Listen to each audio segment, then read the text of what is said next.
पक्ष हामी नेपालका सामुदायिक रेडियो। सामाजिक रूपान्तरणका लागि यो हो सामुदायिक सूचना नेटवर्क CIN। अहिले बिहानको 6 बजेको छ। सामुदायिक सूचना नेटवर्क CIN बाट अब प्रसारण हुँदैछ साझा खबर।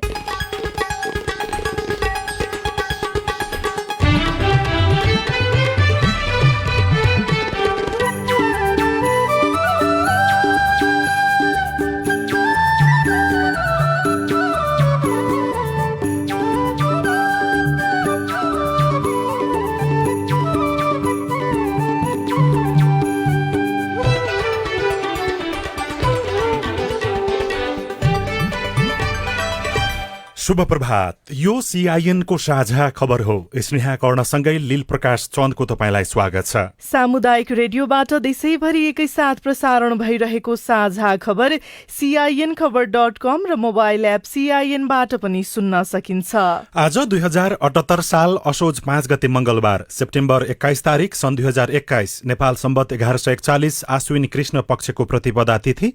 आजबाट 16 श्राद्ध सुरु। आज विश्व शान्ति दिवस, विश्व अल्जाइमर्स दिवस पनि आजै।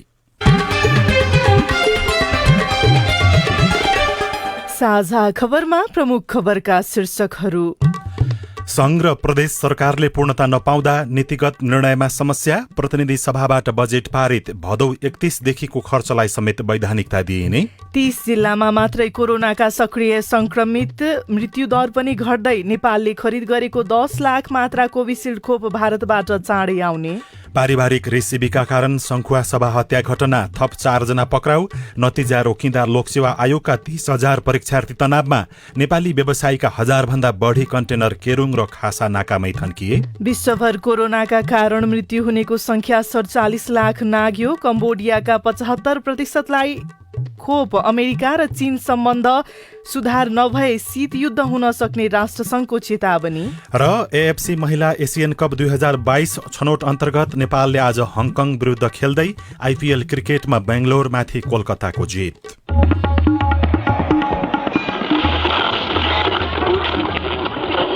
सयौं रेडियो, हजारौं रेडियो कर्मी र करोडौं नेपालीको माझमा यो हो सामुदायिक सूचना नेटवर्क CIN। साझा खबरको सबैभन्दा सुरुमा संघ र प्रदेश सरकारले पूर्णता नपाउँदा परेको प्रभावको प्रसंग। 2 वर्षसम्म अविश्वासको प्रस्ताव ल्याउन नपाइने संविधानको व्यवस्था अनुसार चुनावपछि स्थिर सरकार र प्रशासनको अपेक्षा नागरिकले गरेको भए पनि अहिले सरकार अस्थिर र पुनर्गठनको खेल चल्दा उनीहरूले प्रभावकारी सेवा पाउन सकेका छैनन्। 33 दिन अघि लुम्बिनी प्रदेशमा कुलप्रसाद केसी मुख्यमन्त्रीमा नियुक्त हुनुभयो। गठबन्धन दलको भाग पुर्याउन मन्त्रालयको संख्या 7 बाट 13 पुर्याउनुभयो। तर अहिलेसम्म पनि 6 मन्त्रालय मन्त्रीविहीन रहेका छन्। 2 महिना भन्दा धेरै समय भइसक्दा पनि संघीय मन्त्री परिषदमा 18 मन्त्रालय मन्त्रीविहीन रहेका छन्।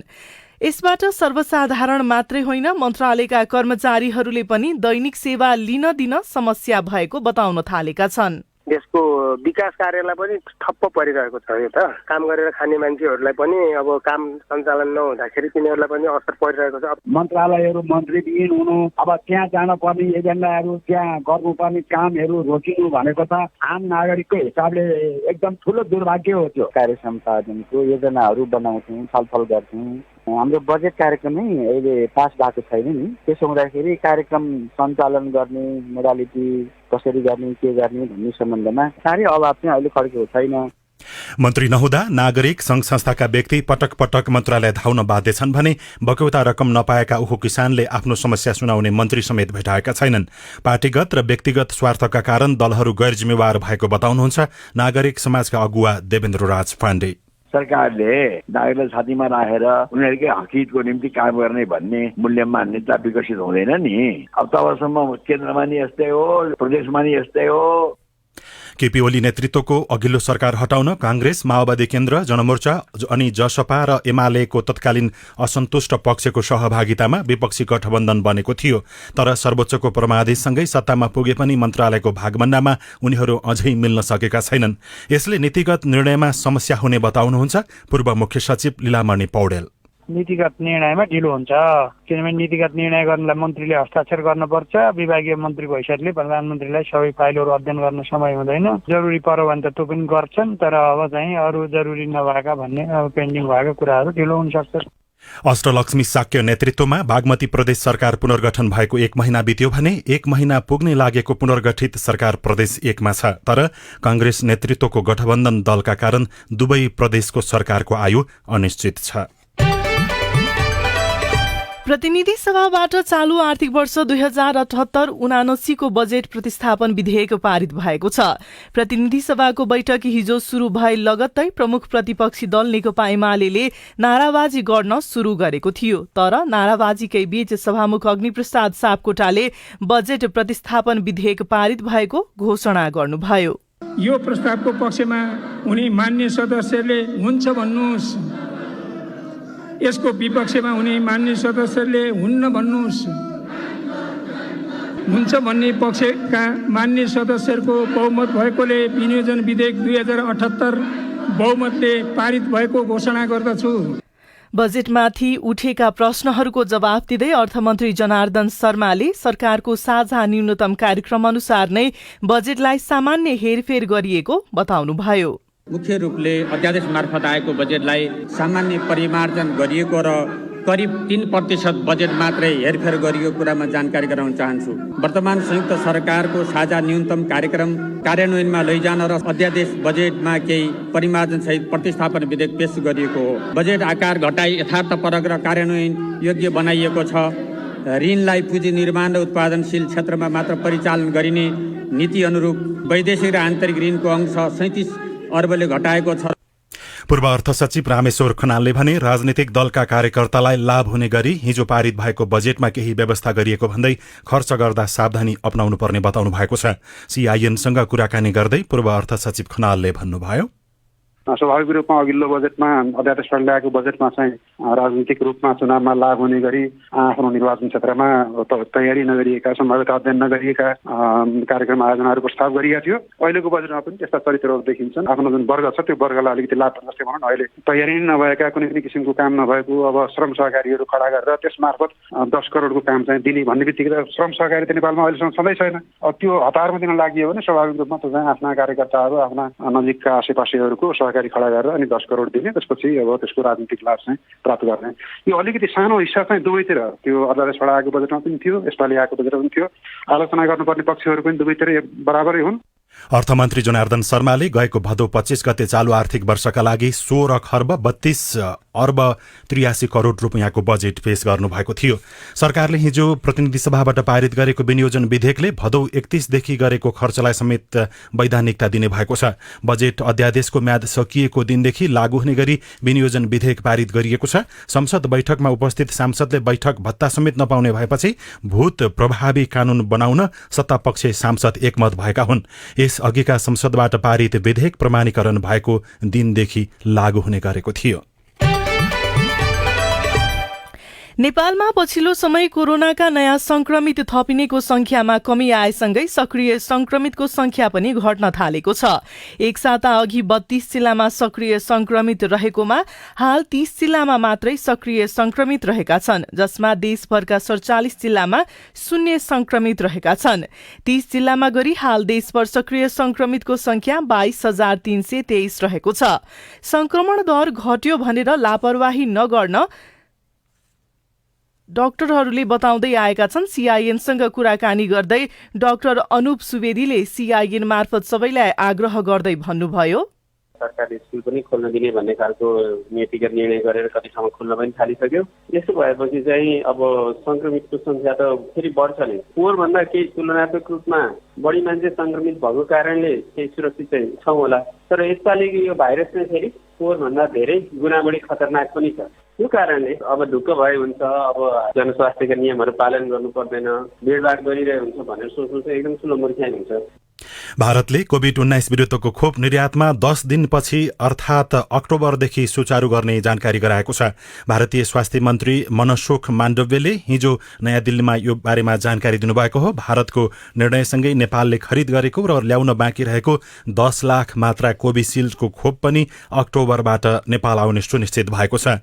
भारतमा रहेको सेरम इन्स्टिच्युट, अक्सफोर्ड, एस्ट्राजेनेकाको उत्पादक कम्पनीसँग नेपालले खरिद गरेको 20 लाख मध्ये 10 लाख मात्रा खोप आउन बाँकी रहेको छ। भारत सरकारले कोरोना महामारीको दोस्रो लहर बढेसँगै खोप निर्यातमा रोक लगाएको थियो, तर प्रतिबन्ध हटाइएको छ।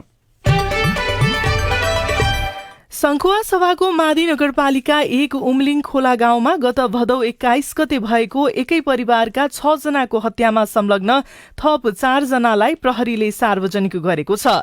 जिल्ला प्रहरी कार्यालय संखुवा सभामा हिजो पत्रकार सम्मेलन गरी प्रहरीले घटनामा संलग्न 47 वर्षका खड्गबहादुर कार्की, 28 वर्षका हस्तबहादुर कार्की, 49 वर्षका रणबहादुर कार्की र 17 वर्षका नरेश कार्कीलाई सार्वजनिक गरेको हो।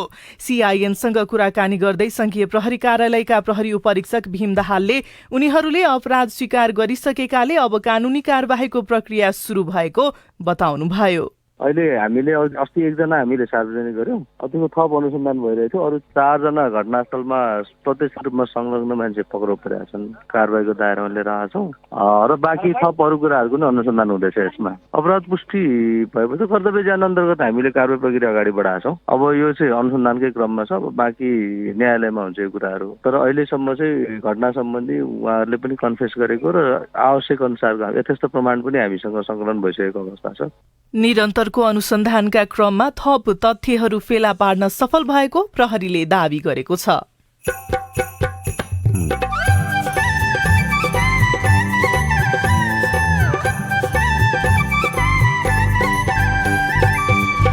सामुदायिक सूचना नेटवर्क सीआईएन मार्फत देशभरि प्रसारण भइरहेको साझा खबरमा पशु बीमाबारे किसान अझै बेखबर।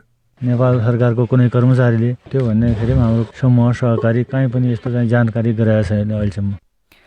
नेपाली व्यवसायीका 1000 भन्दा बढी कन्टेनर केरुङ र खासा नाकामै थन्किए।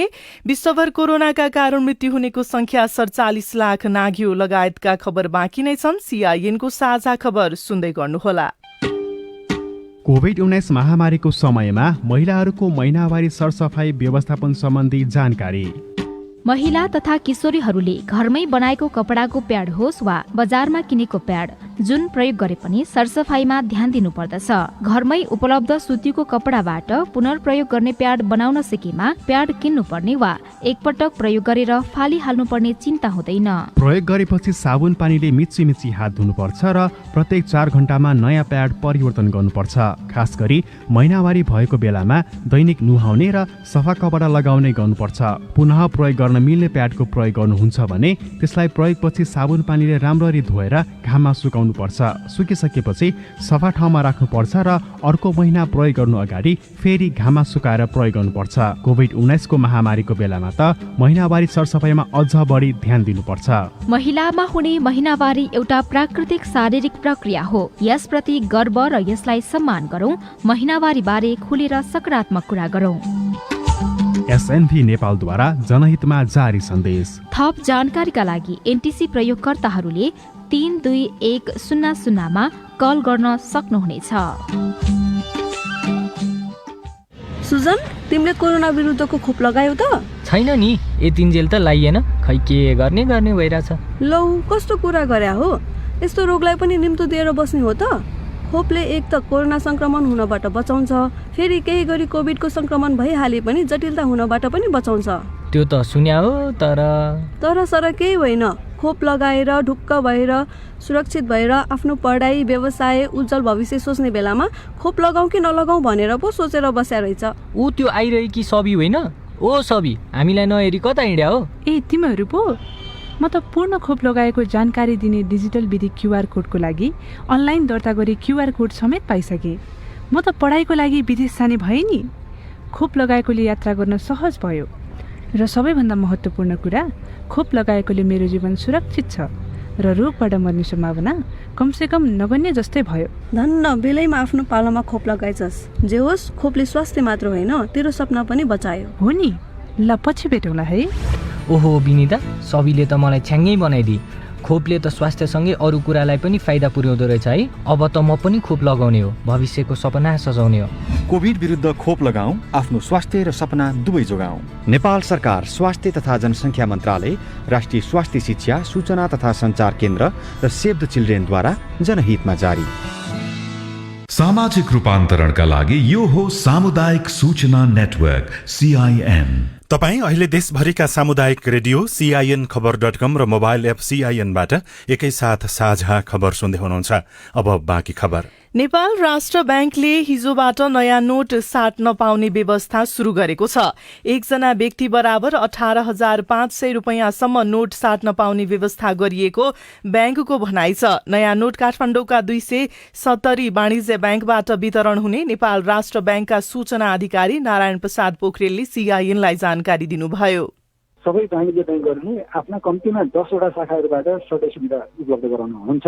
270 स्थानबाट काठमाडौँमा सटै सुविधा उपलब्ध हुने भयो, प्लस राष्ट्र ब्याङ्कबाट पनि सटै सुविधा उपलब्ध हुने भयो। 6 अरब बराबरको नयाँ नोट ब्याङ्क वित्तीय संस्थाहरूलाई सटै दिइसकेका छौँ। आवश्यक पर्यो भने उहाँहरूले थप सटैको लागि राष्ट्र ब्याङ्क आउनुहुन्छ। सर्वसाधारणले कुन ब्याङ्कको कुन ब्रान्चबाट सटै सुविधा भएको छ त भनेर हेर्नलाई कमर्सियल ब्याङ्कहरूको वेबसाइटमा गएर हेर्नुपर्ने हुन्छ। साथै राष्ट्र ब्याङ्कले आवश्यकता पर्ने जति मात्रै नयाँ नोट लिन र नोटको जतन गर्न पनि आग्रह गरेको छ। नेकपा एमालेको स्थायी कमिटिको बैठकमा अध्यक्ष केपी शर्मा ओलीले पेश गर्नुभएको राजनैतिक प्रस्तावमा छलफल शुरू भएको छ। अध्यक्ष केपी शर्मा ओलीले स्थायी कमिटिको बैठकमा लिखित दस्तावेज सहितको प्रतिवेदन प्रस्तुत गर्नुभएको हो। दस्तावेजमा उहाँले सर्वोच्च अदालतको पछिल्लो फैसला र इजलास गठन गर्ने प्रक्रियामा सेटिङ गर्ने अभ्यास स्थापित भएको दावी गर्नुभएको छ। अध्यक्ष ओलीले आफ्नो राजनैतिक प्रतिवेदनमा संविधान जारी गर्ने समयमा हालका भारतका विदेश मन्त्री एस जयशंकरले आफूलाई संविधान जारी नगर्न धम्की दिएको पनि उल्लेख गर्नुभएको छ। ओलीको प्रतिवेदनमा विभिन्न नेताहरूले असन्तुष्टि समेत जनाएका छन्। संसद विघटनकै कारण एमाले समस्यामा परेको उनीहरूको भनाइ छ। तर 14 सांसदमाथि कारबाही र माधव नेपाल नेतृत्वको पार्टी खारिज गर्न माग गर्दै एमाले दायर गरेको रिटमाथिको बहस हेर्दैमा रोकिएको छ। सर्वोच्च अदालतले हिजो दुवै पक्षको बहस नसकिएपछि रिट हेर्दैमा राखेको हो। न्यायाधीश दीपक कुमार कार्की र अरू न्यायाधीशको इजलासमा छलफल चलेको थियो। अब आज काठमाडौँबाट प्रकाशित पत्र पत्रिकाका खबर। नागरिक दैनिकको भित्री पृष्ठमा नतिजा रोक्दा आयोगका 30,000 परीक्षार्थी तनावमा शीर्षकमा खबर लेखिएको छ। सर्वोच्चको अन्तरिम आदेशका कारण विभिन्न पदमा लोकसेवा आयोगका विभिन्न चरणका परीक्षा पूरा गरेका करिब 30,000 परीक्षार्थी तनावमा परेका छन्। 2076 चैत यता आयोगले खुलाएका विज्ञापनमा विभिन्न चरणमा परीक्षा दिएका विद्यार्थीको परीक्षाको परिणाम स्थगित गरिएको छ। यसबाट परिणाम पर्खेर बसेका परीक्षार्थीहरू अन्योलमा परेका हुन्। कान्तिपुर दैनिकमा खासा र केरुङमै थन्के दशैंका सामान शीर्षकमा ऋषिराम पौड्यालले खबर लेख्नु भएको छ। दशैंका लागि नेपाली व्यवसायीले झिकाएका सामान चिनिया नाकामै रोकिएका छन्। 1000 भन्दा बढी कन्टेनरले पालो पर्खिँदा चिनिया अधिकारी खटाई पठाउँदैछन्, जसलाई हेरेर आयातकर्ताले माल सामान दशैंमा बेच्न पाउने आशा मारिसकेका छन्। तातोपानी र रसुवा स्थलमार्ग हुँदै आएको निर्यात व्यापार 6 वर्षदेखि बन्द जस्तै छ। भूकम्पले बन्द तातोपानी नाका 4 वर्षपछि खुले पनि दैनिक 10 कन्टेनर भन्दा बढी सामान नेपाल पठाउन चीनले बन्देज लगाएको छ। रसुवाबाट पनि दैनिक 9 कन्टेनर मात्रै आयात गर्ने अनुमति दिइएको छ। अब प्रस्तुत छ कोरोना क्याप्सुल। नमस्कार, म कृष्णा ताम्राकार। 100औं अङ्कपछि कोरोनाको यो पहिलो क्याप्सुल हो। आजको क्याप्सुलमा 3वटा डोजहरू छन्। आजका डोजहरू हिजोदेखि सुरु भएको कोरोना विरुद्धको भेरोसेल खोप कसले कहाँ कसरी लगाउन पाउँछन् भन्ने विषयमा जानकारी दिने उद्देश्यले तयार पारिएका छन्। कोरोना क्याप्सुलका आजका डोजहरू दिँदै हुनुहुन्छ स्वास्थ्य तथा जनसङ्ख्या मन्त्रालयका सहप्रवक्ता डाक्टर समीर कुमार अधिकारी। सरकारले हिजोदेखि देशैभर भेरोसेल खोपको पहिलो अभियान सुरु गरेको छ। यो खोप स्थान अनुसार फरक फरक उमेरका नागरिकले लगाउन पाउँछन्। काठमाडौँ, ललितपुर, मकवानपुर, रामेछाप, सर्लाही र अछाम जिल्लामा 40 वर्ष माथिका सबै नागरिकलाई खोप दिइँदैछ। मनाङ, मुस्ताङ र रुकुम पूर्व बाहेक हिमाली जिल्लाहरू ताप्लेजुङ, सङ्खुवासभा, सोलुखुम्बु, रसुवा, जुम्ला, मुगु, हुम्ला, डोल्पा, बाजुरा र दार्चुलामा 18 वर्ष माथिका सबैले खोप लगाउन पाउँछन्। काभ्रे र चितवन जिल्लामा 35 वर्ष माथिका सबै नागरिकलाई खोप दिइँदैछ। बाँकी 55 जिल्लामा 45 वर्ष माथिका सबै नागरिकलाई खोप दिइँदैछ। ठाउँ अनुसार उमेर समूह अलग तोकिँदा खोप लगाउने कतिपय मानिस अल्मलिएका छन्। अल्मल्ने हुने गरी स्थान अनुसार उमेर फरक गर्नुपर्ने कारण के हो त? सुनौ कोरोना क्याप्सुलको पहिलो डोज। हिमाली जिल्लाहरूमा खोप अभियान सञ्चालन गर्न जाने स्वास्थ्य कर्मीहरू पटक पटक पठाइराख्नु नपर्ने, सर्वसाधारणलाई खोप लगाउन आउनुपर्ने कुराहरूमा पनि पटक पटक आउनुपर्ने अथवा सम्पूर्ण जनसङ्ख्यालाई लगाइदिने गरी 10 वटा हिमाली जिल्लाहरू 18 वर्ष माथिका सबैलाई लक्षित गरेका छौँ। त्यस्तै गरी जनसङ्ख्याका हिसाबले हामीले 40 वर्ष मात्रै भन्यौँ भने त्यसभित्र पर्ने लक्षित वर्ग अझ कम हुन सक्ने अवस्था भएको हुनाले त्यसलाई अझ तलको उमेर समूहसम्मलाई लक्षित वर्गको रूपमा राखेर खोप अभियान सञ्चालन गरेका छौँ र ठुला सहरहरूमा 18 वर्ष माथिका खोप लगाउन छुटेका विद्यार्थीहरूलाई पनि सहज तरिकाले खोप लगाउने व्यवस्था गर्नुपर्ने भएको हुनाले सबै कुराहरूलाई विश्लेषण गरेर फरक फरक किसिमको तयारी गरिएको हो। पहिलो खोप लगाएकै दिनदेखि धेरै नागरिकलाई दोस्रो खोप कहिले लगाउन पाइन्छ भन्ने चिन्ताले सताउँछ। यसपालि त झन् एकैपटक धेरै मानिसलाई खोप दिँदैछ। पहिलो मात्रा लगाउँदा खोप सकिएर दोस्रो मात्रा लगाउन नपाइने चिन्ता अहिले झन् धेरै छ। अहिले खोप लगाउनेहरूले दोस्रो खोप लगाउन पाउने ग्यारेन्टी गरिएको छ त? कोरोना क्याप्सुलको दोस्रो डोज यसै विषयमा। दोस्रो मात्रा लगाउनु पर्ने समय र लगाउनु पर्ने खोपको मात्रा सुनिश्चित गरेर मात्रै पहिलो मात्राको अभियान सञ्चालन गर्ने रणनीति सरकारले त्यसै अनुसार हामीले काम गरिरहेका छौँ। अहिले पनि त्यसै अनुसार अगाडि जान्छ। अब आउने खोपहरू हामीले दोस्रो मात्रा सुनिश्चित गरेर दोस्रो मात्रा लगाउने सम्भावित तिथि मिति पनि हामीले हिसाब गरेर राखेर मात्र पहिलो मात्राको अभियान सञ्चालन गर्ने, त्यस अभियानलाई पूर्णता दिने काम गरिरहेका छौँ। यसपालिको खोप अभियानमा 18 वर्ष माथिका विद्यार्थी पहिलो प्राथमिकतामा परेका छन्। यसअघि खोप लगाउन छुटेका 18 वर्ष माथिका सबै जिल्लाका विद्यार्थीलाई खोप दिइँदैछ। तर सबै विद्यालय खुलेपछि 18 वर्षभन्दा मुनिका विद्यार्थी पनि विद्यालय जान थालेका छन्। विद्यालय जाने सबै विद्यार्थीका लागि खोप अनिवार्य आवश्यकता भइसकेको छ। विद्यालय जाने सबै बालबालिकाले खोप लगाउने दिन कहिले आउला त? सुनौ कोरोना क्याप्सुलको तेस्रो तथा अन्तिम डोज।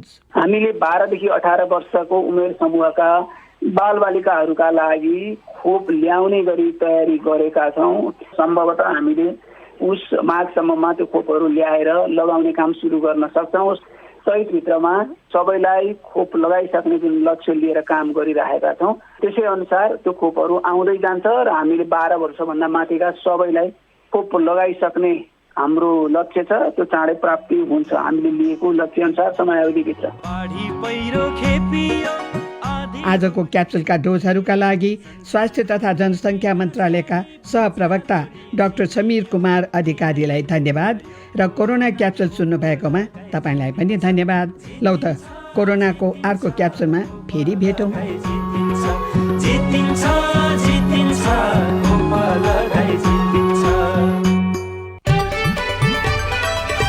साझा खबरमा अब विदेशको खबर। कम्बोडियामा कुल जनसङ्ख्याको 75% भन्दा बढीले कोरोना भाइरस विरुद्धको खोप लगाइसकेको पाइएको छ। कम्बोडियामा अहिले 1 करोड 60 लाख भन्दा बढी जनसङ्ख्या रहेको छ। विश्वभर कोरोना संक्रमणका कारण मृत्यु हुनेको संख्या 47 लाख नागेको छ। कोरोना सम्बन्धी तथ्याङ्क अद्यावधि गर्दै आएको वर्ल्ड मिटरका अनुसार गत 24 घण्टामा विश्वभर 5194 जनाको कोरोनाका कारण मृत्यु भएको छ। यो सँगै विश्वभर कोरोनाका कारण मृत्यु हुनेको संख्या 47 लाख 11,194 पुगेको हो। संयुक्त राष्ट्र संघले चीन र अमेरिकाले आफ्नो सम्बन्ध सुधार नगरे शीत युद्ध हुने चेतावनी दिएको छ। संघका महासचिव एन्टोनियो गुटेरेसले वक्तव्य जारी गर्दै चीन र अमेरिकाले आफ्नो अस्तव्यस्त सम्बन्ध सुधार गर्न आग्रह गर्नुभएको हो। र रुसमा सम्पन्न संसदीय चुनावमा राष्ट्रपति भ्लादिमिर पुटिनको पार्टीले बहुमत प्राप्त गरेको छ। पुटिनको युनाइटेड रसिया पार्टीले हिजो सम्पन्न संसदीय चुनावमा बहुमत प्राप्त गरे पनि अघिल्लो चुनावको तुलनामा समर्थनमा कमी आएको पाइएको छ। अब खेल खबर। एएफसी महिला एसियन कप 2022 छनौटको दोस्रो खेलमा नेपालले आज हङकङ विरुद्ध प्रतिस्पर्धा गर्दैछ। उज्बेकिस्तानको जेआर स्टेडियममा हुने आजको खेल नेपाली समय अनुसार दिउँसो 3:45 सुरु हुनेछ। र Indian premier league cricket IPL T20 क्रिकेटमा कोलकाता नाइट राइडर्सले रोयल च्यालेन्जर्स बेंगलोरमाथि जित हात पारेको छ। आबुधाबीमा गै राति भएको खेलमा कोलकाताले बेंगलोरलाई 9 विकेटले पराजित गर्दै जित हात पारेको हो। बेंगलोरले दिएको 93 रनको लक्ष्य कोलकाताले 10 ओभरमा 1 विकेटको क्षतिमा पूरा गरेको थियो। बीमा कम्पनीको पहुँच नहुँदा किसानहरू सुविधा पाउनबाट वञ्चित। रेडियो रिपोर्ट, अरू खबर र कार्टुन पनि बाँकी नै छ। CIN को साझा खबर सुन्दै गर्नुहोला। कोरोना भाइरस लगायत महामारी वा विपदको समयमा चिन्ता लाग्ने, उदास महसुस हुने, डर लाग्ने, झर्को लाग्ने, निन्द्रामा समस्या आउने, खाना खान मन नलाग्ने जस्ता समस्या देखिन सक्छन्। यदि यी समस्याहरूका कारणले दैनिक जीवनमा कठिनाई आएमा मनोसामाजिक परामर्शकर्ताहरूसँग सहयोग लिन सकिन्छ। यस्तो सहयोग लिनका लागि CMC नेपालको पैसा नलाग्ने फोन नम्बरहरू 1660 83520115, 1660 83520115 मा सम्पर्क गर्नुहोला।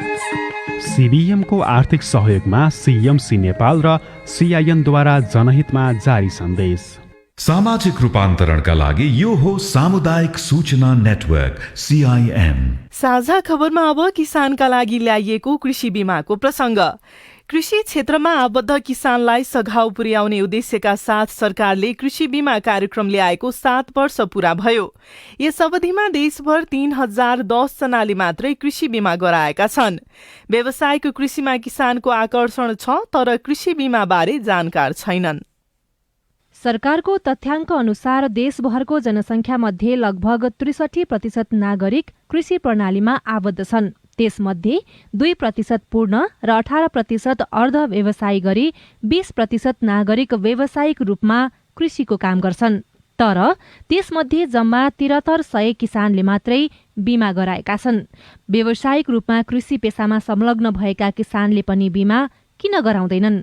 बैतडीका किसान नरबहादुर विष्ट: कृषि बीमा गरेको छैन हजुर, न बाली बीमा कृषि बीमा केही गरेको छैन। हामी सूचना पनि पाएको छैनौँ। हामीलाई कसैले यति फाइदा हुन्छ भनेर कुनै सङ्घ संस्थाले अथवा नेपाल सरकारको कुनै कर्मचारीले त्यो भन्दाखेरि हाम्रो समूह सहकारी कहीँ पनि यस्तो चाहिँ जानकारी गराएको छैन अहिलेसम्म। सरकारले कृषि बीमा योजना 2071 सालबाट कार्यान्वयन सुरु गरेको हो। सरकारको मान्यता प्राप्त विभिन्न 20 कम्पनीबाट किसानले कृषि बीमा गराउन सक्छन्। काभ्रेका किसान उपेन्द्र तिमल सिन्हा: एउटा गाई 50,000 गाई मर्दाखेरि पनि उसले चाहिँ 40,000 पैसा पाउने भयो भनेपछि कृषि बालीमा पनि त्यसै गरी नै गरिदिने हो भने त धेरै राम्रो हुन्छ, धेरै खुसी हुन्छ किसानहरू। कृषि विभागका अनुसार 5 वर्ष अघि 1935 जना किसानले कृषि बीमा गराएकोमा गत आर्थिक वर्षमा 4945 जना थपिए।